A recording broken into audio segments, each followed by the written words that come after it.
Doctor Yunus সহ যারা উপদেষ্টা ছিলেন তারা যেন দেশ ত্যাগ করতে না পারেন। ইতিমধ্যে দেশবাসী সহ আপনারা সবাই সাক্ষী হয়েছেন, ওনারা কিন্তু এসেছিলেন কুঠা না মেধা এই একটা কারণে, যেখানে আমাদের গণতান্ত্রিক পরিবেশ সৃষ্টি করার জন্য, যেটা আপনারা দেখেছেন নেপালে। কিন্তু ওনারা এসে আমাদের প্রতিষ্ঠিত 1979 থেকে যে টিকা দেওয়া হতো হাম বাম যেটা বলা হয়, যারা জাদুঘরে চলে গিয়েছিল, সেইটাকে ওপেন টেন্ডার ব্যবস্থা করেছিল।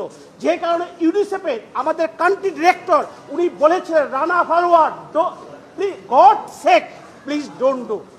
তারপরেও তারা এটা করেছে, যে কারণে আজকে আমাদের শত শত শিশু মারা যাচ্ছে এবং আপনাদের রিপোর্টের মাধ্যমে মানুষ দেখছে।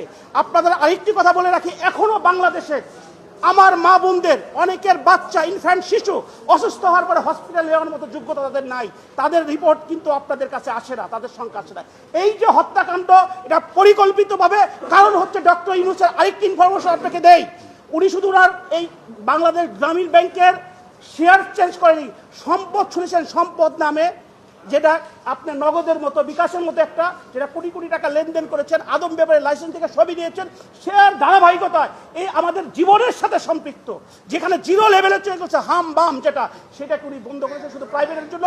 আমি আমার রিট পিটিশন আজকে দায়ের করেছি 6548/2026। আমি পিটিশনার, কারণ হচ্ছে এটাকে একটা থ্রোলি ইনভেস্টিগেশন করতে হবে, যেটা আইনের 3 দ্বারা ইনকোয়ারি কমিশন অ্যাক্ট, এবং ইনকোয়ারি না হওয়া পর্যন্ত এই প্রত্যেকটা লোক ডক্টর ইউনূস থেকে আরম্ভ করে অ্যাডভাইজাররা যেন দেশ ত্যাগ করতে না পারে, এইটার জন্য আমি করেছি। আগামীকালকে 2টার সময় মহামান্য আদালত কোর্ট নাম্বার 20 মেইনে